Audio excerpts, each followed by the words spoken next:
All right, welcome to another episode of One More Round, the Rocky Series podcast. I am your host, and with me today, of course, is the lovely Kyle and the handsome Katie.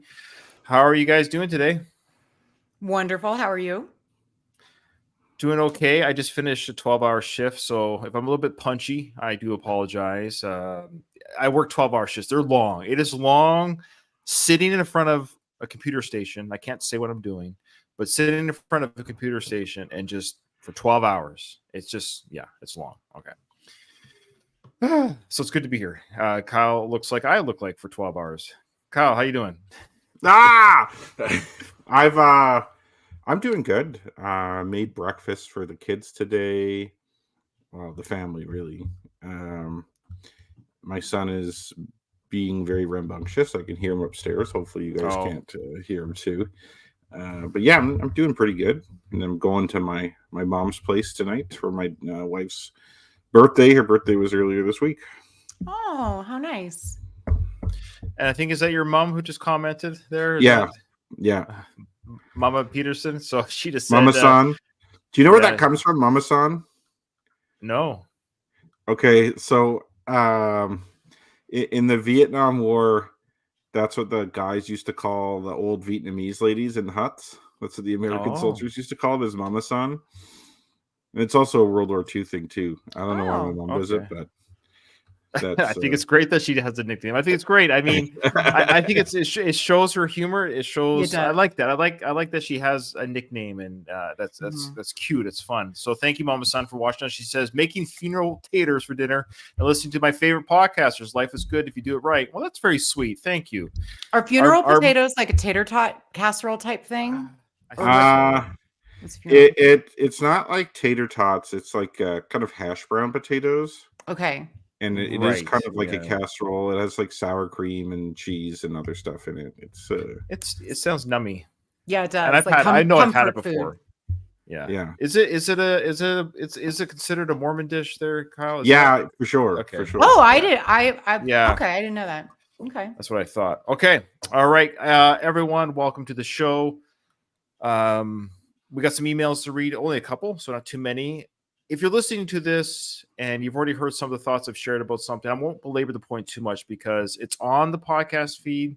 So if you see on the podcast feed something titled, is capitalism ruining Rocky, or is it the Rocky spirit? I can't remember what I titled it. It was something I did on a whim. It's like a 9-minute video. It was something that was percolating in my brain while I was at work for 12 hours the day before today. And I was just like, you know what? I've got thoughts to share on this, and I just wanted to share my thoughts. And I knew it was going to cause some. I knew there'd be people in the Rocky camp, and I've already received word from some people in the Rocky camp who weren't happy with my thoughts. And then there were people. Well, I'll share a little bit. So first, Kyle's like, Ryan, what are you guys talking about? Because you heard me and Katie talking about this before we went on the air. So long story short, Stallone went to Philly, held Rocky Day. Hundreds of fans showed up. Everyone had a good time. Fans went home. Yay, Bob's your uncle. Okay, that's the surface experience. It was a success in that people showed up by the hundreds. Sly was there, took photos with people. Okay, and everything. Here's where the controversy is, and it's been kind of confirmed by what I observed, what I've been told, and what I then produced, and then the responses I got back. Is there was in the Sly Stallone shop, Kyle, there was a contest that if you enter the contest without purchasing, you didn't have to purchase, you just have to enter the contest, sharing your email, whatever the registration required, and you had a chance to win a picture with Sly. That's the contest. And so again, on the surface, what a wonderful experience for someone to get. You got Joe in Alabama and Susie in California. Anyone had a chance. People in the UK, I had people from the UK actually reach out to me saying that they too joined. So people from the UK entered the contest. Well, long story short, Kyle, all the winners were people that were handpicked. They were handpicked by Agent Nick. And Agent Nick, who's he? Well, he's this guy that I'm not crazy about, and I have other things. I won't besmirch him, but I can just personally say I'm not crazy about this guy. I have my reasons. But he handpicked the winners, and there were people that were Sly Stallone shop supporters, people that tagged the store, and people that were local, and people that Nick knew. Hold on. Is that public knowledge? Sure. No. Okay. It's circumstantial evidence. Okay, at the very least, okay. meaning I knew 3 of the winners. I have So somebody you're else saying message. like the odds of those people getting picked would be so low that Well, what were the what how yeah, many what are the people were picked? How many people were picked? And I didn't don't they know the number. I don't know change? the They're like number. one day they're like, oh, there's going to be 20. One day, oh, there's going to be 10. Right. Wasn't there something like that too? Yeah, let us know in the comments, folks. I actually don't know, Kate. I don't know the actual number of people that went forward, got a picture slide, came back. For example, Chevy Chase was one of those people. So obviously he didn't enter the contest. Oh, really? So, I didn't know yeah. that. So, but that being said, so Kyle, I personally knew through social media, like I knew 3 of the people that won. Somebody messaged me saying they knew 4. So what are the chances that random people happen to know? It should be you knew nobody, because if it was truly from the UK to California to Germany, all these people around the world entered the contest. Even if it's just 100 people, what are the chances you would know 3 or 4 of those people that won? Yeah, the pretty contest? small. Pretty small. I agree. That's right. So everyone, that's the circumstantial evidence. So everyone in the circle, and they're all people that Nick, who runs the Sly Stone Shop, knows personally. Okay. So I talked about that in the video. I'm talking almost longer now than the video. So I talked about that in the video. Then there's other stuff. So check out the video. It's on my Facebook. It's on the YouTube channel, and it's on the podcast feed. So you can listen to the video at the very least. It's really good, you guys. It's Ryan. You really did. I mean, you're always very respectful, but you do a really good job. Like, you should almost be an attorney, I feel like, because you're really good about, keeping to the facts. You're very respectful, but you point out some really good things. And it was a fantastic video. So I recommend everyone watch it. Thank you so much. Yeah, thank you. I won't say the individual, but somebody very close to Sly and somebody who I've interviewed for the show, I will say that all they said to me was interesting video on Facebook. It was kind of I read it. Maybe I'm reading the tone wrong. I don't think he's saying interesting as, hey, that's really interesting. Cool. I think it was more like, interesting. Now, but what I will say, it's what I have observed. It's the world that I live in. I am not trying to hawk anything on Sly, right? So I have no agenda. So it's what I observed, and it's what I feel. And if I'm wrong, then give me evidence to prove that I'm wrong, and I would love to see it. And then I'll reshape my opinion. But as of right now, the comments worldwide seem to be kind of on par with what I shared. And I can't believe the video's been shared. Like, it's been shared 26 times from our Facebook group. That's pretty cool. So it's getting out there. The word's getting out there. Sorry, I should have plugged their podcast. I didn't even mention the podcast. Oh, maybe they got curious and they're like, who's this Ryan Revolting guy? Yeah. Well, actually, if it's shared, it was shared from the Facebook group, so that's fair. So people, would see. Ryan, I was expecting something a little bit more conspiracy theory-ish. That seemed, what you said seemed awfully reasonable. It seemed suspiciously reasonable. I'm having a hard time poking holes in it. Well, and that's why I kind of did the video outside of the podcast, because I just wanted to get my thoughts out, not without interruption, but kind of without interruption, just raw, how I felt, and just put it out there. But I also was thinking about you, Kyle. I was like, I don't know if Kyle wants to talk about this. So, anyways, because I know I don't mind. As long as we're not talking about this for like 45 minutes or something. No, I think that's all there is. We'll leave it at that. So share your comments, and we do appreciate it. Okay, so Katie, you've got an email there. Yes, we have one from Michael from Screen Nerds Podcast. Hey, y'all. Firstly, I hope Katie enjoyed her time in Nashville. I'm from Nashville. I'm from the Nashville area. So anytime people visit, I hope they enjoy their time and see what a great city it is. Yes, it was a fantastic time. I mean, we were there for a party, so it was that type of Nashville time. But I did go to the Ryman Theater, which was cool.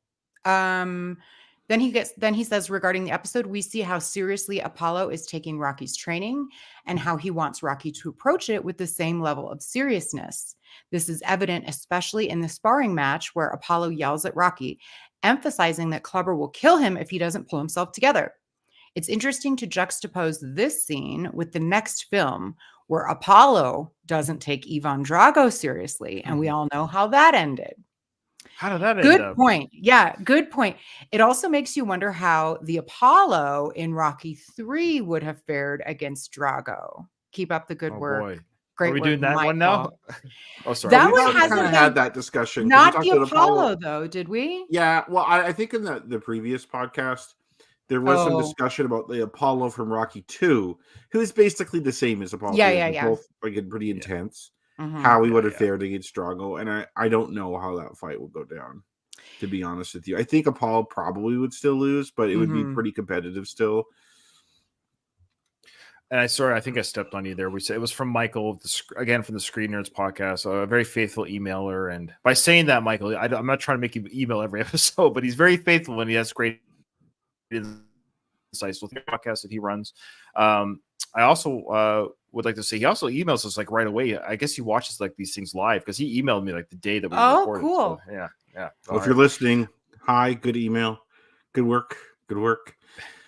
Now I guess my comment. go ahead. Oh, sorry. Yeah, please. No, that's why we're here for. Yeah, comment on the email, please. I would say I think what happened in Rocky IV, a couple things. I think Apollo was a little more distant from retirement, so he didn't have the same retirement demons. Plus, I think he also had that fight with Rocky where he won the fight, and so like his demon was kind of crunched, like he's still the champ in his mind. And I think the other factor is that because Drago was not a professional boxer in his mind and was a foreigner, he didn't give him the level of respect that he would have given Clubber, who was like more like him in the sense that they're, both professional boxers and kind of are in the same boxing caliber. I agree. Additionally, Apollo, what gets him every time is his ego. Yeah. Right. He wanted to do it for the wrong reasons. Yeah. Yeah. Well, yeah, I agree. Great insight. Thank you for Michael again for that. Now I do have a quick, I'm going to summarize this. So, cause it was kind of a long comment on YouTube, but it's a little bit, but I want to respond to it. And I feel bad cause it was done like 2 episodes or 3 episodes ago from Andreas.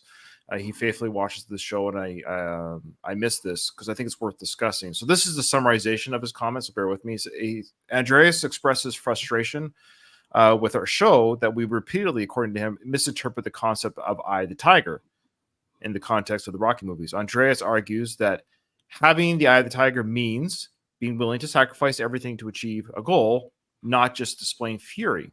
Sorry. They point out that in Rocky 2, Apollo Creed lacked the Eye of the Tiger because he was living a lie, losing touch with reality, driven by pride rather than true determination. In contrast, Rocky had the Eye of the Tiger as he was willing to sacrifice for his family and fight with true determination. So that's what he's saying, the difference between the two. So Andreas lastly emphasizes that the Eye of the Tiger is about the mindset and commitment one brings to a challenge, not simply looking tough or talking trash. Now, this is where I had a bit of a beef with him. I don't like this, to be honest. No, well, and that's fine, Andreas. I think maybe he misunderstood us because I don't think we ever said that the Eye of the Tiger was just about being mean or tough, like in the sense of like, like yes, definitely the countenance, because we talked about how Rocky, yes, we did mention that he did look a little bit like, is that him? Did he really show up? That's him. We did mention that. So that's not really an Eye of Tiger moment. Yes, you can argue that Rocky was willing to sacrifice. I kind of like that idea. But I think Eye of the Tiger, again, is just the idea that you're on the prowl. You're on the hunt. You are a predator. And Rocky did not look like a predator at the very least at the beginning of that fight. Now, he trained hard, Anyway, so I don't think we ever mentioned it was about trash talk or about that kind of thing. I think we just mentioned that Apollo, at the end of the day, he still looked and acted and trained like a tiger, like a predator. Thoughts? I guess I always assumed that we equate, or I do, and I feel like you guys do too, equate Eye of the Tiger with being hungry, so to speak. Yeah, maybe hungry. Yeah. Okay, so I think there's a couple elements to Eye of the Tiger, which frankly we have to guess because it's never spelled out for you. Right. Which is fine. They don't have to spell it out. It's not a criticism of the film. Okay, so Andreas, first of all, I feel bad for saying I didn't like his email. That's a fine point to bring up because I think it is a little subjective of what Eye of the Tiger means. I do agree that it involves determination, but I think a theme of the show too is that Eye of the Tiger, like, you have a certain toughness to you based on the environment that you're in. Like, they really focus on that in the Rocky films, that like Apollo wants to bring Rocky to like Skid Row in Los Angeles and have him train old. Basically, strip him of all the luxuries that he's currently living in, which is one element to Eye of the Tiger. Basically, not sleeping in silk sheets, not being soft like that. Which I think if you're gonna argue that Apollo and Rocky II didn't have Eye of the Tiger, that might be why. Because he was still living kind of civilized, even though he was like. Otherwise, he has the Eye of the Tiger, though. Like that guy, Apollo, was determined to beat Rocky. He trained his ass off, and he was fucking pissed. Like I don't think there's anything more he wanted than to beat Rocky. And I don't think the reasons you have for doing something necessarily influences your Eye of the Tigerness, unless your reason is something superficial, like just money. Apollo wasn't doing it for the payday or something like that. He was doing it for his own well-being. Like that's how he defined himself, as the champion and the best, and someone challenged that, and that shook him to his core. So I'd say other than the environment factor, Apollo for sure had the Eye of the Tiger, whereas Rocky kind of had the environment. Like he had a little softer environment than he had in the first film, but he still lived like pretty much like a normal person.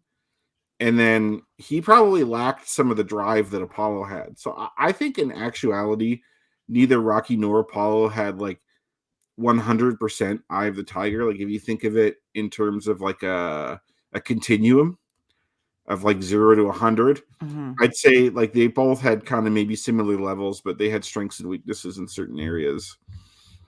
When it comes down to the actual fight, and I think even the announcers do state, and I think this comes into play with Eye of the Tiger too. Like it's a battle of wills. Like who wants it more? Yeah, they say that. Yeah, who didn't they say that? Yeah, they say that, don't they? Yeah, like, I think so. Something like that. Yeah, we don't give enough that credit in the song. Like in one of the Rocky IV songs. It's a matter of will. Oh, yeah, it is. It is. It's the passion that kills. Yeah, good call. Yeah, there you go. Speaking of which, Kyle, I love ChatGPT. So I asked ChatGPT, I said, ChatGPT, look at these lyrics and tell me what Eye of the Tiger means according to the lyrics. Okay. So this is what the computer said. The computer said the lyrics of Eye of the Tiger by Survivor convey a message of resilience, determination, and the will to overcome challenges. The Eye of the Tiger refers to a focused, determined mindset. The singer describes facing difficulties during their time and taking chances. The repeated references to rising up and facing challenges indicate a commitment to overcoming obstacles and not giving up. The thrill of the fight and being a survivor suggests the idea of facing and conquering adversities. Overall, the song is motivational, encouraging a fighting spirit and the strength to persevere in the face of challenges. So really, according to the lyrics and according to that summarization, which I agree with, it's pretty standard lyrics. They both had the Eye of the Tiger. They both rose to the challenge and fought each other, did their best. They gave it their all. I don't see where either one of them didn't really have it, really. But I don't know. I'll say this one, Apollo had the option presented to him. You could beat him on points. Right. Which from a boxing only perspective is a totally legitimate way to beat someone. Like if he just knocked Rocky around that last round, they would have been like, okay, Apollo run like say 12 of the 15 rounds. He clearly dominated Rocky during this fight. He's the champ. Right. But Apollo's like, you know what? I'm putting all my cards on the table. We're going to slug it out this last round and we'll see who wins. Talk about rise up to the you're right about the ego, but ego isn't always necessarily bad in that sense. It blinds him to the win. He could have won. But like Kyle's saying, that's a legit way to win. But for Apollo, his personal challenge, that was Apollo. Yes, that was Apollo. Yeah, that was Apollo's round 14, or going the distance, I should say. Okay. That was he knew he could beat Rocky on points. That's I won, but I didn't beat him. That was the whole point. He already knows he can win. He doesn't want to repeat Rocky 1. That's a good point. So it wasn't about I know I can beat him. I'm going to go toe to toe with this guy because I need to beat him, not just win. Yeah, and he says in the corner, he doesn't say it that loud either. It's easy to miss. He says it ain't going to be like last time. It ain't going to be like last time. Oh. Yeah, great stuff. I love good points, you guys. Good job. Well, and you too, Katie, of course. Okay, well, that's it for email. So send us an email, folks, if you want to be a part of the show or a great comment on YouTube. We do get some good comments on YouTube, but that was worth referring to. And now, Andreas, yes, we do like your comment, and nothing's wrong. You're not wrong. We're not wrong. You want to be like diplomatic about it. It's just interpretation of He's a bit wrong. what the well. Yeah. Look, I don't have a lot of listeners on this show. I'm trying to salvage. You know people, what? You know what, Ryan?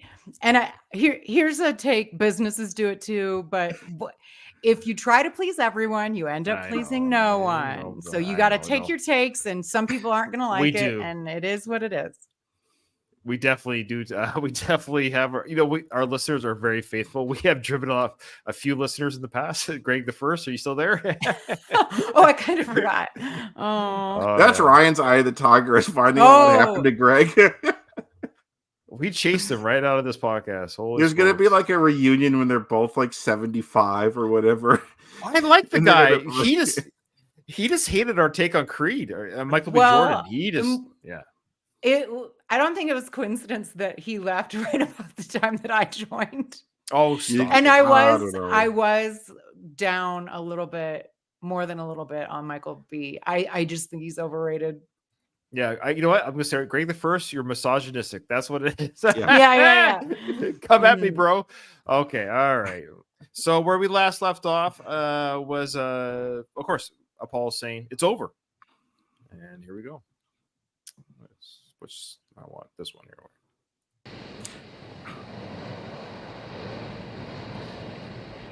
I just love that slow mo. I mentioned this earlier, but I love the slow motion here. I don't know why. It's great editing choice on Sly's part just to have this slow motion, putting his hands to his hips, looking out to the ocean. And it could have been done in normal motion, but the slow motion has a nice effect. I don't know. I'd also got to say that I think that this is the point where Apollo would be like, nah, I'm doing this now. I'm stepping in. He's not serious. I'll fight. I'm serious. I'll fight Clubber Lang. That is probably what in reality what he would be thinking. I also like the choice. That's a good point. That's a good point. Sorry. Yeah, that's good. No, it's very true. There's a lot of musical cues in the Rocky movies, which I love. And this is one instance where I love the choice to have it not be. It's just the sound of the ocean. Mm-hmm. Good point. Agreed. But I like that idea that Apollo would be like, yeah, I'll take on. And he would have beaten him too. Do you think? Sure. Oh, yeah. Oh, yeah. Well, actually, no. Yes and no. Actually, I think he would because we can't start a whole new club. Come on. Shut up, old man. Yeah, no, I think he would. I'm going to agree with Ryan. I think I was initially going to say no because I'm like, is Apollo going to make the same mistake with Clubber and try and go for the knockout? But I think Clubber gets gassed way easier than Rocky. So if Apollo stretched him out past 10 rounds, like forget about it. I think he'd be an easy target. Louise brings up a good point. Got to have the slow motion to see those rear delts pop out. Yes. What's the matter with you? I love that. I just love angry Apollo. I don't know why. I do too. He does a great job at it. What's the matter with you? I love that. I love how Apollo just yells in Adrian's ear. She's standing right there. I know she's covered her face just looking at Rocky, but like, oh, that was kind of loud, Carl, in her ear. Did you guys? Okay, there's probably a deleted. Oh, sorry. You go ahead, Katie. No, mine's stupid. It's about her ring. Oh, mine's dumber than yours. Trust me. You go first. Did you guys ever notice, like, I'm so endeared to her because she doesn't dress all fancy. They have shit tons of money at this point, and she still has just a band. She didn't upgrade to some Gigantor rock, which she could have very easily, but she doesn't. Yeah. She just wears regular clothes. Doesn't have the same meaning. It's not the ring he gave her, which is what matters to Adrian. Yeah. Okay, are you ready for my stupid comment? Can't wait. Okay, so Rocky just lost a foot race to Apollo, and I could just see a deleted scene where Apollo is like, "You're not balling him, are you?" Because like the women weekends like, "This is your fault, Adrian. You're." What are you screwing, Adrian? Yeah, you balling her. I don't see the attraction. See Apollo, this is where you big mouth. So now, of course, and there is a cue of Bill Conti's music, which I got to mute a little bit because it always gets flagged on YouTube. So Adrian, of course, you know, she's going to walk over and talk to Rocky. We get a nice, great wide shot coming up here. I love this wide shot. I don't know why. I don't know why I say I don't know why. I like it. That's why. But this wide shot here, the camera's panned out, and you see Adrian making that long walk to Rocky. Very dainty walk. That's look at her hands as she's walking. I don't know. It's very it is. But again, this is a bad outfit. She has decent outfits in 3, but this is a horrible outfit. They're on the beach. Why is she wearing that? I don't know. Because she's not there on vacation. She should be wearing a Katie. bikini. She's there on business. No, but just like, I don't know, shorts and sandals, but she has like such a frumpy outfit on. I know she needs to be This wearing is a why bikini. I love Adrian. Adrian. Ryan wants the bikini version. So bad. This is peak Talia. Yeah, I don't know. I have this aversion to being physically attracted to her, it's like she's almost like a maternal figure or something in my mind. So I'm just like, I can't. I'm like, yeah, you dress frumpy. Well, no, I'd be fucked up if I said I was attracted to her because of that. But no, it's like the opposite. Well, I don't think we're supposed to be. Again, I think she's supposed to be like the Madonna figure. Yeah, well, and that's why I wholesome about Adrian. That's why I want to destroy her. I mean, it's partly, it is kind of partly that it's that librarian thing, you know. Yeah, like it's kind of like underneath those sweaters and underneath everything, you know, she's got a tight body. Mm-hmm. Anyways, I think she's gorgeous. So I really do. I'm attracted to her, and I find her like you're saying, the non-flaunting. I find that it's like it's sexier. Frustrating and sexy at the same time. Yeah, I see that. But she does have like model-esque features, like her facial features. It almost looks like she's had them done. They're so perfect. Louise, I love Louise. Louise, he goes, I have mummy issues, so it's a green light for me. Oh, Louise. He is a character. He is a character. All right, sorry. Adrian says, can I talk to you? I love that. Rocky gives a subtle nod, but I think it's so sweet that Adrian says, can I talk to you? Like, of course, Rocky would never say no. I want to ask you something important, and I want you to tell me the truth. What? Why'd you come here? Just don't want it no more. That's not a good answer to that question, was it? But that was a good question. It is. Yeah. Why'd you come to LA? Why are we here? Why, like, the whole idea of you coming here was to train like Apollo. We're here, we're doing it, but why'd you come here if you're not doing it? Yeah, he interprets her question as, why are you fucking up so bad? True. Yeah, he just goes right to the point. Like, she's asking because you're not doing it. She's been watching this whole failed training montage and he's not performing. So now he's saying, yeah, like, you're right. He's just cutting to the chase. I don't want it anymore. This reminds me of like a real thing. Mike Tyson's very last professional bout, he got knocked out by some guy that he shouldn't have been, like just some nobody. And actually, I don't know if he's a nobody, but he was a nobody at the time. Sure. And an earlier Tyson would have just destroyed. And then they interviewed Mike after the fight, and he's like, "I just don't have it anymore. I just don't want it." He's like, "I could stay in shape, but I just don't have the fighting guts no more. And I'm sorry I let everybody down." Like, I just think that same kind of dejection there, like, it really shows that, like, fighting, it's like Mickey said, is way more of a mentality than it is like just physicality. Sure. Great Mike Tyson impression also. Thank you. I appreciate it. I've been working on it a lot. Yeah, I dare you to do that to Mike Tyson's face. He's pretty chill now. He'd probably be like, I know. Worst that would happen is he'd tell me to F off. If it was like 1987 or something like that, like if I went back in time, no way, man. Didn't he punch someone on a plane recently? Or they were. They were like physically accosting him. Oh, I'm not. Horrible. I'm just saying, like, you were like, he's pretty chill now. I'm like, well, is he? That guy was horrible. Like, legit, he was being really horrible to Tyson. It was very disrespectful. Tyson offered him some magic mushrooms before. That's right. Hey, just have some calm mushrooms. Down. Just calm down. Like, it's all good. Like, earlier, Tyson would have killed him immediately. Mm-hmm. But I love how he assaulted the guy on the plane and he didn't have anything. Like, everyone was on tight. Like, the authorities were like, no, because the guy was just kept asking, he kept coming after me. We just I don't think need he that was kind of man touching in our him life. and stuff too. Like he was getting Yeah. physical. Like, yeah.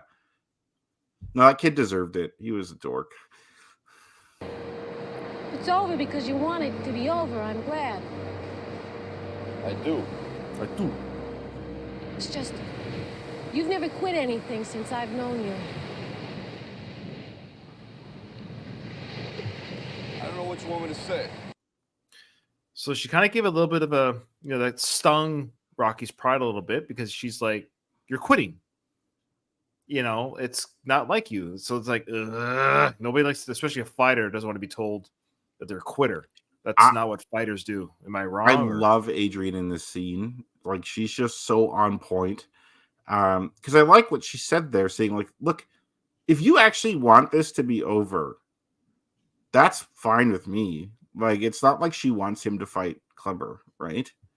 Like, she really just cares about, like, his well-being, and, like, she's really looking out for him, and she's really cutting through his BS. Like, I kind of like this more aggressive.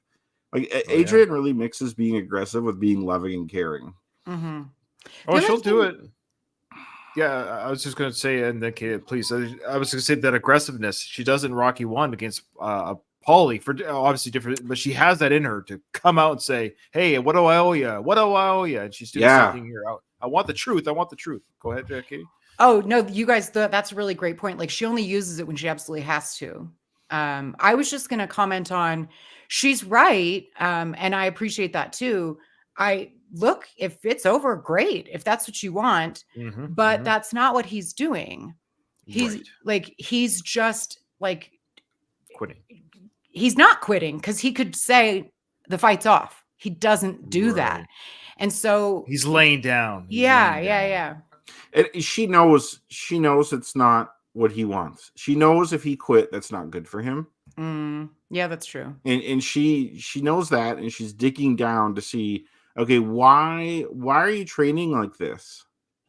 Like in the past, he trains crappily because of her disapproval, right? But she isn't giving the disapproval this time. Yeah. So without that, she's like, what are you doing? Like, we got to figure out what's wrong, but she can't just straight up say, why are you training like this? Like, yeah, more or less, it's like what I would say. And because I'm not as eloquent as Adrian is, let's either call this fight off. Like, you have two options here. We're calling the fight off right now, or get your fucking shit in gear and train. Yeah. Those are your two options. Sorry. If you bleep that out. Well, no, she's cool because like she's like, she isn't just saying that. Like, she's not just saying like shit or get off the pot. It's like saying, okay, let's figure out why. Like, she's basically being his therapist, right? Yeah, and I'm agreeing and saying like she's a better woman than I, because I wouldn't have the patience for it. I'd be like, we're doing this or we're not. Let's go. Louis says it's probably her best scene in the entire series, and she looks amazing giving him the business. I agree. She looks fantastic here. She does. I love the dark mascara she's wearing in Rocky. But look at her features. She's just a beautiful woman. All of her features are perfect. The angular here, and her lips, her nose, her eyes. Yeah, I'm so in love with Talia in Rocky 3. It's unreal. Okay. I do think her speech in Rocky 5 is better. It's a better speech, but she looks haggard. No, I'm just joking. You are not, though. You're not. It's true. It's true. Like, she has like the. She still looks very lovely, but she aged naturally, and that's what I love about her. No plastic surgery for Talia Shire in real life. I love that about her. So yeah, are you saying like you trade her for the younger model when she, you know what I'm saying? Like, I'd probably pull a Sly, get a Jennifer Flavin later in life. Oh, I'm just joking. Yes, I know, and I'm just like, yeah, you appreciate her natural beauty until you want. Though I did get remarried, and I married somebody 8 years younger, so I definitely did that the second. Yeah, you did. It's a thing. It really is a thing. I'm not gonna lie to you. Yeah, it's actually true. It is a thing. You have to find someone with a similar maturity level, Yeah. Oh, it doesn't matter how. I mean, I could marry an 18-year-old and be more mature than me, probably. I'm a pillar of maturity. I never say anything inappropriate or that's good color. So, okay, so Rocky goes on to say, what happened? What happened? How did everything that was so good get so bad? What's so bad? Tell me what? I wrecked everything by not thinking for myself. That's an interesting line that I don't think is talked about a lot Mhm. in these movie reviews. I don't think we did it during the Going the Distance series, but he says, I wrecked everything by not thinking for myself. Well, he's kind of being hard on himself here because he didn't know that he wasn't not thinking for himself. It's not his fault. Like, I hate to say it, Mickey did protect him, but by protecting Rocky, he didn't tell Rocky the whole truth. So Rocky only went with the information that he had at the time. So he was thinking for himself, but he didn't have the whole information at the time. Ryan, it's like you made a bunch of life decisions based off some faulty information given to you. I don't know if you can relate to that at all, but you can only all I can say is you can only do that with the information you have. And yes, there are things that I've made choices in my life where we have all done it. We look back and like, if I had known, then what I know now, your life would be different. That's what Rocky's saying here. It's true, but I think we do talk about it. It is true, but I'm not fully removing blame from him because it doesn't take a genius to figure out if you're like, why is this so easy? Like, I think we talked about it. Like, I'm winning pretty easily here. Nobody seems to be coming, blinded by his own success. Yeah. You're right, but it's also Rocky. He's a coconut. He says that himself. He's not the brightest guy. Like, he's got a heart of gold. He does have, but it was willful ignorance. Ignorance. That's a good statement. I think something that happens to you too is a celebrity. And I think this happens to almost all of them to a degree, is the more famous you get, the more you get surrounded by yes men. Mm-hmm. And people telling you that like your shit doesn't stink, essentially. And the more people that give you honest feedback are taken out of your life. And so like you get this false idea of yourself. I bet he was pretty nervous on his first fight as champion. Mm-hmm. Like, oh, am I just a one-hit wonder, a flash in the pan? But it's probably after a couple fights, he's like, okay, Sure. I'm doing pretty good. And now, like, everyone around me is telling me I'm the best. Like, I think you want to believe it. Sure. And you get caught in that trap. Alistair said, I think Rocky knew the truth, but now he's having to face up to it, and the truth hurts. Mm-hmm. I don't know if he knew.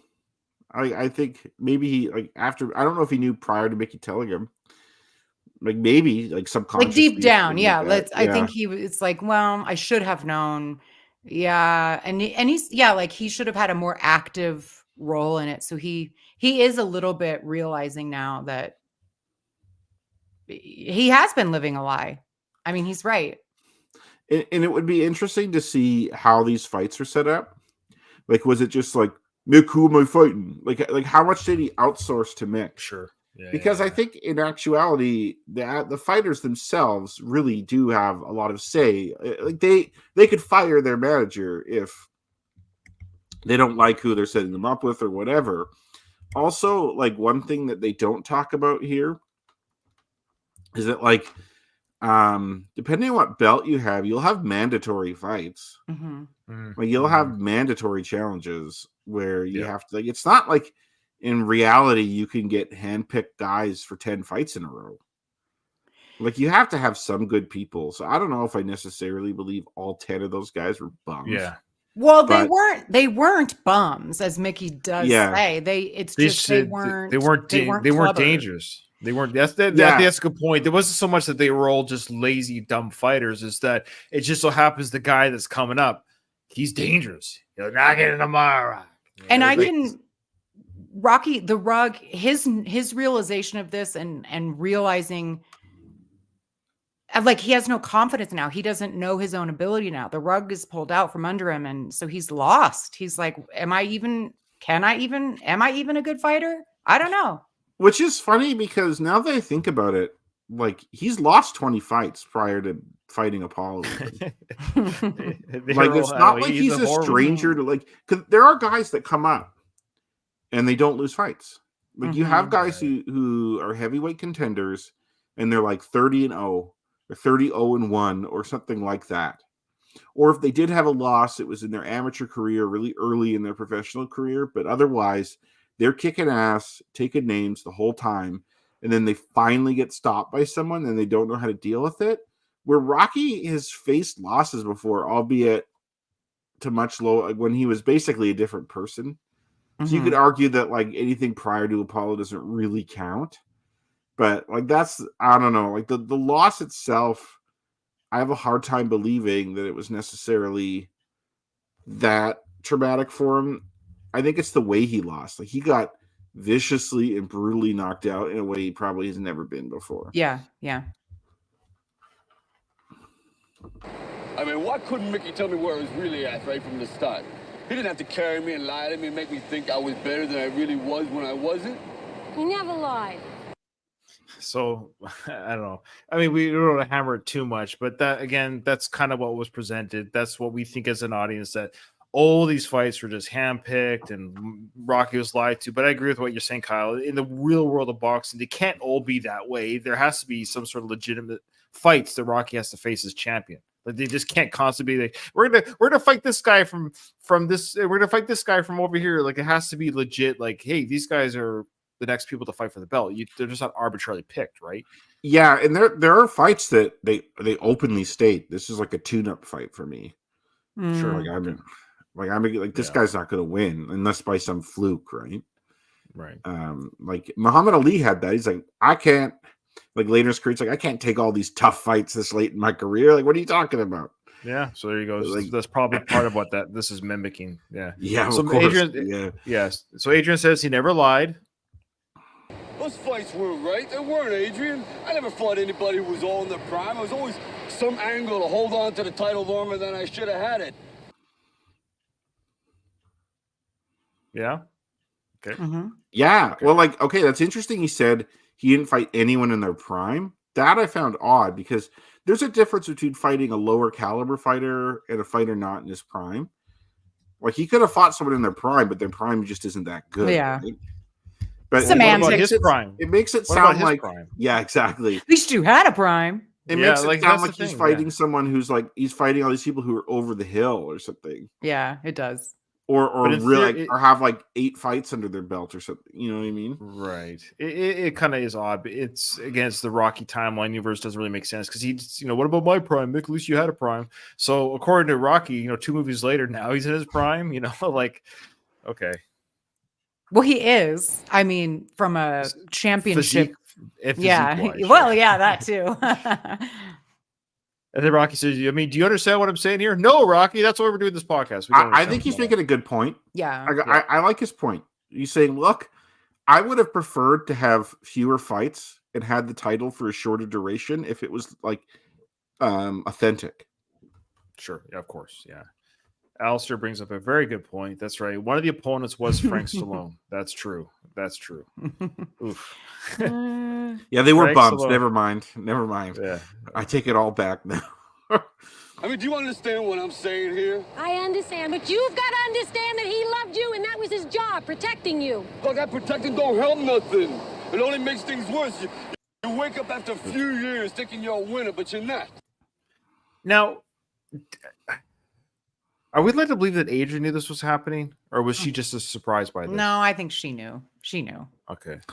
Yeah, I Because think it's kind of people in the- alluded to. It's alluded anyone to in the know earlier. would know. In the same, I mean, maybe I don't think Mickey like had a conversation with her about it, but in the same way that like if you're paying attention and you have a brain, which she does, you'd know. So she just allowed Mickey to do the job that she was, and she was happy with that because she Yes. was dancing in the fights. Remember, Yes. she's dancing in the stands, and And this would be all in the media too. Like, you don't think boxing analysts wouldn't figure out That's that, what- why is this that's- guy only yes. fighting schmucks, right? Yeah. that's what I mean. Like, So you'd we're be led to believe that criticized. he never read the paper. Like he just never. Or like a post-fight interview, someone's gonna be like, "Hey, when are you gonna fight someone good?" Yeah. There is no post fight analysis that Rocky's aware of. He just goes about his day. He just takes the softball questions. and stuff. Do you want to say anything derogatory about this fight? Yeah, it was great. You're really a loser. And so we wouldn't have had the title as long. So what? At least it would have been real, Adrian. It was real. Nothing is real if you don't believe in who you are. That's what? What? Like that doesn't make it that doesn't make any sense. Yeah, it does. What doesn't make sense about it? Okay, he says that his 3-year reign of 10 title Right. defenses wasn't Sure. real because they were handpicked. And then she says it was real. And then he says nothing is real if you don't believe in who you are. But like that doesn't She's you saying, can fight good people and not believe in who you are. Like that, I don't know what that means. but in this particular instance, he has recently found out. He's retconning the events because you're both right. This is the problem with this scene, I think, because he's retconning the history. Now, during that time, he believed in who he was. He just doesn't. Now he's saying, now I don't. It should have been written a little bit better. He's just saying, I don't believe in myself right now. You know, I'm not the fighter I thought I was. Because Adrian's saying it was real. You lived it, and you were on top of the world. Mickey protected you. That's all real. They just weren't the Clubber Lang fights that is coming up. But those were real fights. That's what Adrian said. They were real fights. You fought real people. You won, but they were there to protect you. Kind of wins. Like you could have lost, but you happened to win them. And he's like, well, for him to feel validated as a fighter, they got to be Clubber Langs, every single one of them. And he says that's fine if they are. Then I lose, but I lose to the best. In his mind, he just has to fight Apollo Creed all the time. That's kind of how what he's saying. Well, I don't think that's what he's saying. I think he's just expressing how he's feeling, and he doesn't believe in himself anymore. He doesn't know who he is anymore, and he's saying that's what's wrong. You asked me what's wrong. That's what's wrong. I'm pissed right now. Okay, I could take that. Basically, he just changed the subject because they were arguing about whether the 3 years was legitimate or not. That's what I was trying to say. Is they were real. It just the spin was there were fights that Mickey felt very comfortable with. That's all. So what are we looking at? It wasn't like there were guaranteed wins. I think we're led to believe that the story's trying to say, the movie's kind of saying that all these wins were guaranteed. That's not the point. They were just they were fights that Mickey felt comfortable to train Rocky for. I think they're both true. I think he's just saying, like, I thought I was better than I was. They just weren't. I thought I was easily beating really good fighters. And I'm finding out that's not true. And when I go up against somebody who really means business, I realize it's gone. I don't have it. I don't know what I'm doing anymore. I'm lost. Yeah, like he doesn't realize that basically his fight strategy is to take a beating till his opponent gets tired and then sneak a knockout in at the end. Right? Yeah. And so if you put him up against, if you do that 10 more times, you're going to be a vegetable, which kind of happens. But like that, I think Mickey, no one told him that. And I actually agree with Rocky. I think what Mickey did was not right. I think he should have been like, look, if you keep fighting, you're going to get messed up. I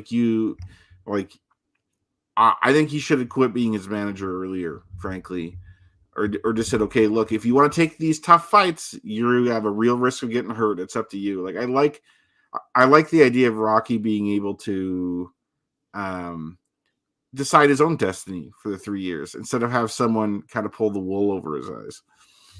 But if you're in Mickey's shoes, you do the same. And that's what Adrian's saying. Like, Mickey didn't want him even to fight Apollo again. He did feel like it was his job to protect him. They developed a father-son relationship. So I can see why he wouldn't want to walk away. Yes, I agree. Like Mickey, I could see why Mickey did that. Because say Mickey walked away as being his manager and Rocky continued to fight on his own and then got hurt. Right. And then you feel bad. So it's like, okay, let's just protect him and hopefully he'll just retire eventually instead of have the title taken from him. I think that Mama San P has the perfect bow for this. She says, I suspect Rocky has imposter syndrome. I agree. Yeah, Mama P, great comments. And I want to read Alistair's and Louis as well because they brought up some good points. Adrian's the brains of the operation. She used Agent Mickey to handpick the opponents. Louise brings up a great point as well. He says Rocky himself was an underqualified champion, so he wasn't expected to hold the belt that long. It's certainly plausible that the media focused on Rocky's meteoric rise from club fighter to world beater and gave him a pass in the overall level level of competition he was facing. So that's kind of a good point too. Is this fun Cinderella narrative? Let him be at the ball, dancing at the ball, as long as it went well past midnight in Rocky's career. So, but everyone just ate it up that this rags to riches story was just too much fun to criticize. So maybe they gave him a pass. That's good. Yeah, I can good, see that. Yeah. Okay. Now, do you guys have time to do the training montage, or how are you looking for time? I don't want to. We can make it kind of a shorter episode. Well, we budgeted for usually it's an hour and a half, right? Yeah, we have we're not quite an hour into it, so yeah. Okay, no, that's fine with me. I don't have the book. Remember, he's saying we have more time since we didn't do trivia. Oh, right? Yeah, we'll say that. We'll say I didn't forget that Ryan didn't have the book. No, because I thought he said we still have to do trivia. Yes, that is what I said. Katie, you guys look good. Now you fucking you know what it is? I don't hear very well. Honestly, I'm Mickey in our trio here. I miss things a lot. Yeah. Hey, long hair, high hearing aids. That's all I'm saying. Yeah, maybe I'm not too far off from them, honestly. I hear stupid things better with it. I must have listened to way too loud of music, busted out my eardrums or something. That's not good. I don't believe in myself no more. Don't you understand? What if I don't believe? That's it. He's finished. It's over. That's it. That's not it! That is it! Why don't you tell me the truth? What are you putting me through, Adrian? You want to know the truth? The truth is I don't want to lose what I got. In the beginning, I didn't care about what happened to me. I go in the ring, I get busted up. I didn't care. But now there's you, there's the kid. I don't want to lose what I got. What do we have that can't be replaced? What? A house. We got cars. We got money. We got everything but the truth. What's the truth, damn it? Yeah, of course. Okay, this doesn't make sense either to me now. This is kind of ruining this scene for me a little bit. No, it is. It is. I know where you're gonna go with. Go ahead, but I have. So he says, "I didn't care what happened to you before. I get busted up, but now I have you. I have the kid." And then Adrian says, "What do we have that cannot be replaced?" And then she talks about cars and money and whatnot, but he wasn't talking about that stuff. He was talking about getting busted up, about getting physically injured, which is something Adrian should be very sensitive to, given the Adrian we saw last film, right? Like, would she not be worried that Clubber would mess his eye up like Apollo would have? Like, it really seems to me like her retort there was not answering what he was saying, even though what he's saying is a lie. It's disconnected for sure. Because I he doesn't want to lose what I got. What I got is the kid. Yeah, because it's like if he fights Clubber, they have more of that shit. Like, they have more of the money because he's going to get a huge payday. Like, this is what doesn't make sense to me. Mm-hmm. I've got another video that I'm going to put together. Just came to me in my little quick videos I'll do, where she goes, "We got cars, we got money." Then I cut to Rocky 5 and then do the Curb Your Enthusiasm. They lose it all. Just wait one more film there, Adrian. You'll lose. Yeah. We got cars, we've got money. And then the next scene, Adrian, he lost it all. Power of attorney. Then the Curb Your Enthusiasm music. There you go. Anyways, Mrs. Balboa, do you like reaching your hand into your pocket and only feeling your leg? Oh God, you've been working on your Duke. I've been practicing it in the house, and my family's getting annoyed with me. Can we just keep it paused on Rocky's shoulder muscle here too? Oh, sorry, I was gonna say maybe they don't like those people there, Kyle. Sorry. Yes. I love how Katie tolerates all our jokes. It's funny. I edit these podcasts, and every time we say kind of a off kilter type joke or whatever, I always look at Katie's face. I just want to let our listeners know how much Katie bites her lips when Kyle and I go off a little bit. Okay, so that reach in your pocket, I do have an X-rated version of that one that I've been practicing. Uh-huh. Do you guys want to hear it? I don't know. I know my mom's not here, but she's more fucked up than I am. Okay. To be honest with you. I just, for some reason, I had this thought of him saying, it's like, "Are you tired of reaching in your pocket and only feeling your 9-inch dick?" Well, my mom listens to the show, so I might have to edit it. You have to edit that one out. I like it. No, I think this sequence actually, again, good acting by both of them. Like, right. I think Rocky does angry really well. And this is good. We've already talked about Adrian. But my ridiculous comment was just about the still you have it paused on is this beautiful shoulder. Yeah, he looks fantastic. I know. But How can you not say, believe in yourself with a body like that? No shit. Go. I You will could say- do porn. You could do lots of things. Been there, done that. I Been know. there, done that. Okay, so we'll finish this scene here, so we'll get to the montage. But I will say this scene has always, before I did the podcast, obviously, I've watched this movie 100 times. It still doesn't make sense to me. Meaning, at the end of the day, like, I don't know how Adrian knew there was more to get out of her. I know she gets it out of him, but does she know that he was afraid? Yeah. Because she's That's, okay. that's my thought. But I guess, but I guess I don't know. I'm a little confused how well she, like, look, I know they're married and they're a couple, and I know she gets him to say that. I mean, it's just funny how she just didn't say, "Are you afraid?" You know, it's okay to be afraid, but it's like she does get to that after he admits it. I understand there's a psychology behind that. I guess what I'm saying too is I don't know the way. I don't know. It's an odd conversation. I find the whole conversation oddly paced, and the way they're talking to each other, it doesn't feel like a real natural. I know it's a great scene. I know that him saying he's afraid and her getting him out of this funk is a great moment in the film. But the actual dialogue of how they're communicating seems odd. It seems disjointed. Yeah. Like he's saying stuff, and then I feel like they're both saying different. They're talking to different people about different things, but they're both talking. Okay. Mm-hmm. You know, I think it's one of those things in film where they have to move it along because you don't have 45 minutes to watch the conversation lay out. But what I do like about this is this does remind me of like when me and my spouse will have we'll say a fight, but it doesn't necessarily have to be a fight. Where we really get down to what's going on, and like we both know each other, and you have to go through the layers of bullshit, and then you finally get down to what's real, and you work something out. There's like something kind of magical about that, and I think this scene, despite like how it's kind of disjointed that way, like I really criticized some of it earlier. What I really like about this scene is it really has that spirit in it. It has the spirit of them as a couple working together on something, and like, you know, like they're greater, is like the whole is greater than the sum of its parts, you know. Way to bring it back around to the positives. I'm afraid, all right? You want to hear me say it? You want to break me down? All right, I'm afraid. For the first time in my life, I'm afraid. I'm afraid too. Is that the first time in his life he's afraid? No, That's but all- I think it's just yeah. something he says. Or like afraid to get hurt, maybe, is what he means. Afraid to lose, I guess. Yeah. Is it? Yes. I think the average viewer, and I know I was guilty of this, but we've watched this so many times. I think we're just led to believe he's afraid to face Clubber again. Mm-hmm. But yeah, he's talking about he's afraid to lose everything, to be a bum on the neighborhood again. Don't worry, Rocky V's coming. He'll be all those things again. But I think so. The idea is that overall he's afraid to lose it all. He's on top of the world. He's a champion of the world. You know, what will his life be when he's not the champ? Or theoretically he's not now, but he will be again. But the point is that he's on top of the world.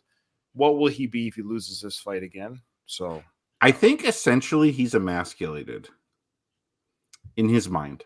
I don't think he actually is emasculated, but I think in his mind he's been emasculated a bit. He's been outmuscled and beat up by this guy, a guy that talked about banging his wife and talked shit to him. This guy talked shit to him, kicked his ass easily, and like having to admit to your wife that you're afraid of another man is very emasculating. Mm-hmm. And I think that's why it's so hard for him to say that. But I think I'm afraid of most men. Well, you're also not Rocky Balboa. That's true. And it's not 1980. But I think it's like, I think there's something freeing when you say the words. You know what I mean? Like you finally release what you're feeling there. It helps you kind of work it out and to move on. Mm-hmm. There's nothing wrong with being afraid. There is. For me, there is. Why, you're human, aren't you? Look, I don't know what I am. All I know is I'm a liar. And because of that, Mickey ain't here no more. Oh, we're back to that again. He's a liar. I don't know, And man. it's because of that. Because of me, Mickey ain't here no more. Yeah. Why is he a liar? I don't know. It's not like Yeah. he handpicked the fights and that it's not like he's like, I finally admit I've been living as a fraud, but I think it's kind of like the imposter syndrome. Yes, Mama That's what your mom was Grumpy saying. talking about. So- Yeah. he's maybe not he's being lying. literal. He's not being literal. He's just like, I feel like I've been living a lie. I'm Right. feeling this way. And because of that, Mick's not here anymore. It's just he has guilt over Mickey's death. I think is just Yeah. You didn't push him into anything. He was a grown man and he did what he had to do. And you have no right to feel guilty for what happened. You don't. You were There a you go. champion. And you did what you were expected to do. And you did what I and everybody else thought you should do. There you go. See, she Yeah. was behind it. Yeah, I knew there was something in the film. There was. So she was. I think she knew what was going on with. Well, Mick, I don't think so- that's what she's saying here. She's just saying, Oh, like, okay. All I right. actually don't think she's admitting that she knew. She's just saying, we all expected this of you. Okay. And you did it All right. because that's what you're expected to do. You're the champion. And yeah. What All do right. you think, Kyle? Do you think she knew? Do you think that's what she's saying here? He hates picking I don't sides. know. Okay, this is the thing. I think logically she knew. And the reason Yeah. I'm saying that I think The she reason I'm saying that did. is But because if he was going up against another Apollo type, I think her real worry would be he's going to get hurt again. But she was going along with these fights, which leads me to believe, I think, somewhere in her mind, even if she wasn't actively involved in handpicking these people, I think deep down she knew, okay, yes. he'll be okay. Like I think, or else they would have been fighting the whole time. Sorry, my question, I phrased it incorrectly. Yes, I also believe that. But do you believe that she's saying that? Oh, I'm sorry. Here? You do what I never else thought you should. No, because that implies everyone else Yeah. knew they were handpicked, which I don't think is true. Like, I don't think he'd have that popularity. Like, I think he did all the moves he's supposed to do as a champion. Yeah. I Right? think Look, me and that's all she's Kyle saying. win. Ryan loses. It's fine. That's fine. I'm always wrong. I'm always all my conspiracies, all my theories are always. Hey, I I don't know, agree I'm with your thinking- thing at the beginning about the slide thing. It's okay. I'm just saying it's I've always been led to believe that whether she was in cahoots with Mickey, I think she always knew. And I think there might have been discussion. I can almost see Mickey and her at like having an knowing glance or some sort of discussion or something. I see it in my mind. My mind's eye plays that out. Now, obviously, it was never on film. Oh, So we'll well, never I'm know. sorry. Maybe what I'm trying to differentiate is I think we're all in agreement that she knew. Whether or not it was like in cahoots or not is another story. But here, I thought what you were saying, Ryan, is she's admitting to that in what she says here. And I think Kyle and I are saying that's not what she's saying. She's just saying Oh, you're doing what you were expected to do. sure. Okay. And you want to tell me that those fights weren't real? That you were carried? Well, I don't believe it. It doesn't matter what I believe because you're the one that's got to carry that fear around inside you. Afraid that everybody's going to take things away. Afraid you're going to be remembered as a coward. That you're not a man anymore. Well, none of it's true. And it doesn't matter if I tell you. It doesn't matter because you're the one that's got to settle it. Get rid of it. Because when all the smoke is cleared and everyone's through chanting your name, it's just going to be us. And you can't live like this. We can't live like this.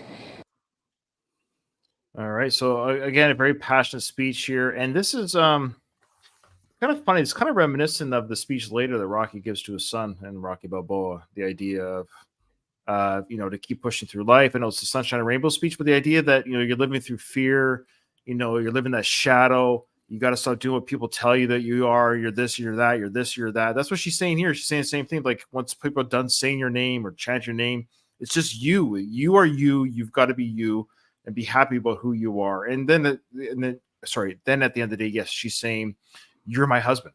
Like that's like, I didn't marry you because you're going to be the champ of the world. I married you because I love Rocky. In fact, when I married you, you were not a boxer anymore. So she's focused on their marriage, and she's saying to him, like, at the end of the day, we're married and you're my husband. That's all I care about. It's just us, because they're going to be done chanting your name. It will end. It always does. It goes on to somebody else, and it's just going to be us.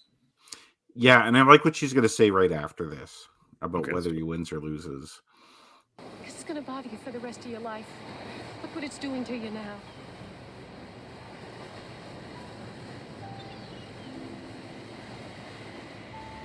Paula thinks you can do it. So do I. But you gotta want to do it for the right reasons. Not for the guilt over Mickey. Not for the people. Not for the title. Not for money or me. But for you. Just you. Just you alone. You hear that musical key in the background? Beautiful. It's the song "You Take My Heart Away." Yeah. It's that song. So it's from the Rocky One, the song of the. It's like the Rocky Adrian kind of theme song Their of "You love, Take yeah. My Heart Away." When he like Uh, kind of assaulted her in the. Yeah. It's their song.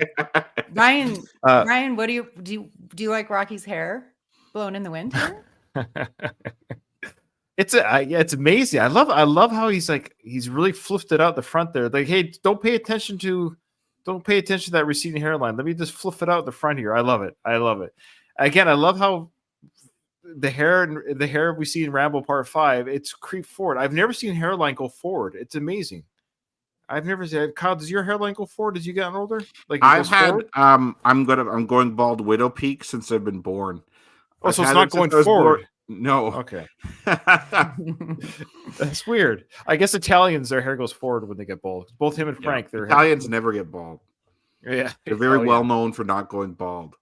Okay, well, We're just I gonna guess go with that. And okay, so we're gonna end it after the scene after all, guys, which is fine. So we're an hour and 10 minutes in, which is good. Just because you have to keep in mind I work another 12-hour shift tomorrow, and it's 10:30 at night for me. So it's for me as well, and I don't want to be tired. I want to go through the montage and break it out, and that'd be a fun standalone episode. Okay, Don't podcast for the audience or for Katie. Yeah, I know. Podcast for you because I am doing it for me. I don't want to shortchange the audience because I'm in between 2 12-hour days here. So okay.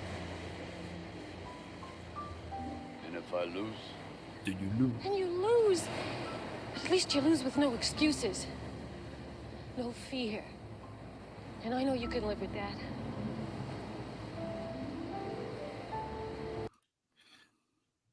Thoughts on that part? Yeah, it's just like basically she's telling him do it right. You know what? Like make a decision, do it here, train the right way, and if you lose, you lose. But at least you know you gave it your all. There's nothing worse than like living your life thinking that you could have done better. If I would have just done this. It's kind of like if you want to ask someone out, and then you're too afraid to ask because you're worried they'll reject you. And then it's like, well, if you get rejected, you get rejected, but at least you know Right. where you stand instead of wondering if something ever could have happened. You know what I mean? It kind of reminds me of that, but obviously more serious than that.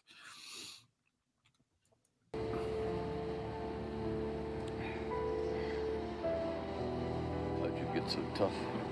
I live with a fighter.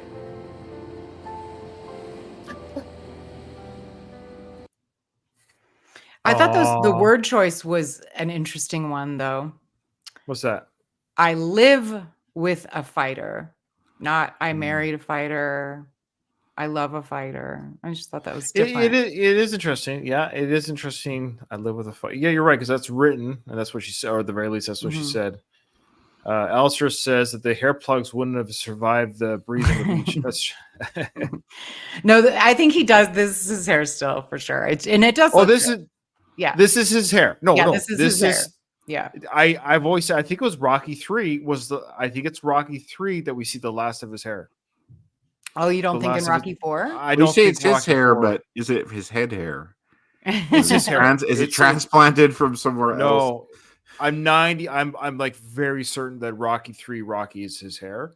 And that's his and then like it's coming from his scalp. He grew it.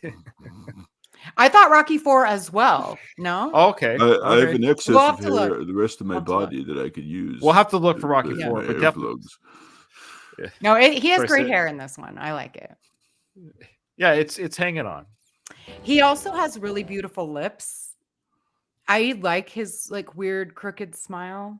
No. Oh Nobody? yeah, it's adorable. It's his signature look. He's made a career out of it. He said it himself. He's made a career out of that mess up when he got So born. thank you to the doctor who yanked his head out. But roughly there, with I those don't know. forceps. I don't know. There's somebody else. You have to know what I mean when they show the way. I don't know. I like it. It looks good. No, it looked. You know what? It's unique. I don't want to kiss him, There's- Katie, but I do. I like it. There's beauty in so-called imperfections. I love that. I agree. If somebody's know. too perfect, they're generic looking, in my Yeah. opinion. Oh, that's probably why I'm so generic looking.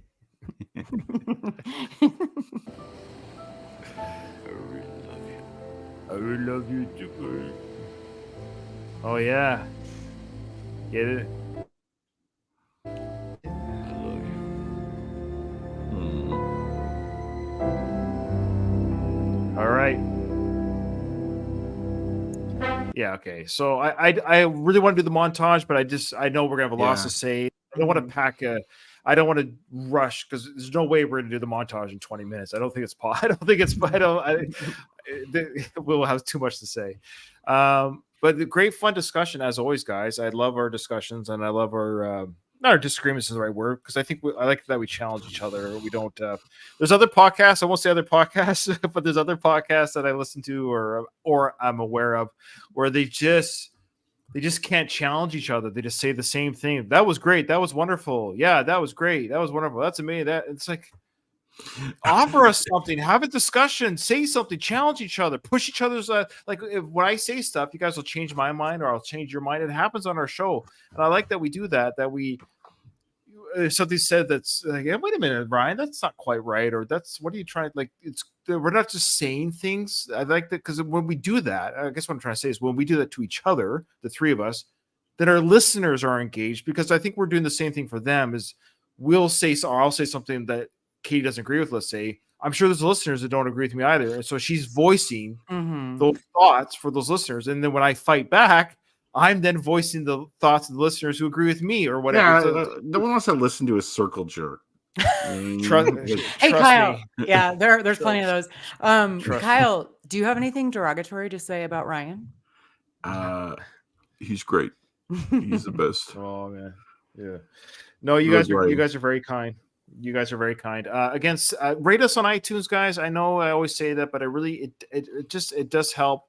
You just go on your app. The iTunes, I just say iTunes with 80. I've done the stats. It's like 90% of the downloads are from iTunes. So I'm asking those 90% of you guys that listen to this on iTunes, give it. If you watch this on YouTube, give the video a like. That helps too. It's free, right? And actually, I listened to a podcast, and I love what this guy says. I'm going to totally butcher it. Oh, what does he say? He says, people when they go on the internet, they either spend time or money. And he says, you spend your time with me, so thank you. So I don't ask for money. I do have a Patreon, so if you want to support it, that would be very grateful. I'd be very grateful for that. But if you can't support the Patreon, then you're supporting me with your time. And I want to say thank you, guys. That's important to us, that you actually have taken the time to listen to us. So You know what? appreciate that. Time doesn't pay those hosting fees, people. This is Yeah, my well, tough love speech that Ryan can Oh edit boy, out. here we Listen, you freeloaders. We all know who you are. The least you could do is go on iTunes or wherever you review. Give right. us a 5-star review. Yeah. Ryan's toiling for this shit. He pays a lot of money for it, a lot of time editing. You know how many times he has to edit out things I say in the podcast that are not appropriate? A lot. So That's what the Patreon's for. That's what the Patreon's for. So if you listen to this on your feed and not live, you get to listen to the raw unedited stuff. either get on the Katie's Patreon, F-bombs. which I don't see a cent of, and I'm totally cool with that, or give the review.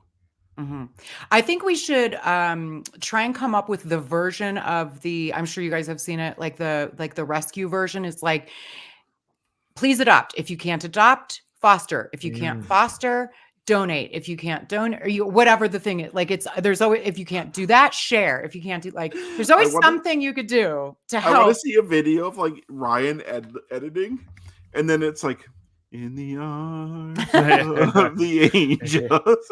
Oh, trust me. For $5 a month, you can save Ryan for $5. Oh, and I always forget to do this for Katie. Katie has her own podcast. Katie, plug your other podcast, please. It's called Retromade, your pop culture. Yeah. Okay. Wait. Do you want to try? Okay. Start again. Do you want to Right. try this again? I'm asking you to plug your show. I have a show. Yes. I have a show called Retromade, and if you like 80s and 90s pop culture, you should join. This season is all about Patrick Swayze and Kurt Russell, and one of the episodes that is soon to come out, our Mr. Frank Stallone is in it. Frank Stallone's in it? I think you should know. I recorded it. It hasn't come out yet. Tombstone? Uh-huh. Oh, who did you do Tombstone with? Guess you'll have to find out. You Okay, said you didn't Tombstone, want to. Okay, slow down, gear down, big. boy. It's my favorite Western of all time. It's I could talk your ear. I could do literally right now. Let's go. I could talk about Tombstone, but almost if not better than Rocky. I've seen that movie so many. I love Tombstone. Like I love it so much. I love it so much. And I should watch it. it's an amazing. It's the best Western ever. And anyways, mini plug. I am going to do my Western podcast. I am going to do this. There are people that listen to this who are looking forward to that. It's going to happen. Tombstone's going to be on there. It's going to probably be the premier movie that I cover. It's going to be kind of done like we do with these films, but a little bit like shorter. Like I'm going to do 3 to 5 episodes per movie. But anyways, the reason why I turned it down, Katie, is because I didn't want to like talk about it on your show and then have it do it on my podcast. No, I was just teasing. Right. But I want to do it so bad. I did know. Well, you're probably going to hate listen to the episode. Then. I was going to say this. I'm going to listen to whoever's covering it. They're not going to do it any justice. I'm sorry. They're just not going to do it any justice. Well, I'm looking forward to seeing. I can tell you right now that it is neither of ours favorite movie of all time. I mean, obviously it's not mine, but well, I don't mean favorite. Like, do you have a favorite movie of all time? But what do you give it out of 10? What do you give Tombstone out of 10? Well, I don't do that. I know, but I'm asking you on this show. What would you out rate of it 10? Like a fresh rating, whatever. A, B, C, D. I would give it a 6.5 or a 7. What? Yeah. Are you insane? No, what I love about it, there are things I love about it, but there's a lot of problems with it too. The cast is wonderful. Really great cast. Give me one problem right now. I'm just sorry. Folks, stick around. I got to hear. I don't care. Give me one problem. Give me one problem right now. Come on, sister. It was a little disjointed. The script, it was like it needed to be longer, but then it was too long. Like it wasn't tight enough. Like the like little love like there were certain parts of it that needed more time to breathe, but then the movie itself was a little long anyway. Like it wasn't tight enough, and then there was just some stuff. It wasn't girth, in other words. yeah. Well, actually, that's a great way of putting it. I'll have to have people listen to my Western podcast when it comes out. I know what you're saying, but because the reason, Rocky. I'm just saying, like, in comparison to Rocky, right? Like, it's really hard to find things wrong with Rocky, and it's not that hard to find things wrong with Tombstone. Okay, well, yes, but if they're two different projects, I know. Well, no, I hear. Well, I'm just saying, I'm responding to that, saying you have you're right about the cast. You're right. Tombstone should have almost been a miniseries because there's so much going on. It's very full. It's overfilling with characters and side stories, and there is a bigger cut. And that you're getting me all like geeking out here. There is a longer cut. There is so much on the chopping block or whatever that didn't make the cut. Sure, but that wasn't the final product, right? No, I know, and that's unfortunate. And so your criticism is accurate. I can see why you'd say that. Mm-hmm. So I get that. I also have a lot of nostalgia for it because I saw it for the first time when I was 17 years old, and just like everything. That. Yeah, well, of course, there's films that you love, subjectively. Subjectively, yeah. There's films that you objectively know they're not a perfect film, but you love them subjectively. Right. In fact, I listen to your podcast. There's no way you think certain films that you enjoy a lot are objectively great films, but you love them subjectively. Yes, that's Tombstone. And I wasn't hard on it. I wasn't hard on it, but I don't think it doesn't make my top 50. Interesting. Wow. Like, you're in the minority, which is fine. You're not alone, but you're in the minority. Mm-hmm. People that love Westerns love this film. So I don't know how much you like. Do you like Westerns in general? Well, no. So Oh, okay, that's there you go, probably yeah. part of it. But I have, Yeah, but that's I, fair. Yeah. but I have seen other westerns. Oh, I know, but and- it's a genre that people love. Right. It's like a music. There's certain music genres that people love. Even though I can like a song that I'm not familiar with their genre, I'd be like, oh, I kind of like that song, yeah, but I'm not a fan of the genre. So Western movies are a genre. Like they're Mhm. truly, there's something aesthetically about them that people just gravitate towards. And people that like, I'm saying people that like Westerns love Tombstone. I love the cast. There were a lot of, Yeah, oh, yeah. like I said, I wasn't hard on it. I'm just, it's No, I look not, forward to it. I look forward it's to it. not, It's okay. any I'm a rate, little surprised. That's all. I'm a it's- little surprised. I don't dislike it. Like I said, like that's a pretty good star rating for me. 6.5 or 7 out of 10. That's a B minus. 7 out of 10 is decent. Yeah, like I would say, if you're going to go 7, that's a B minus. Yeah, so that's pretty good.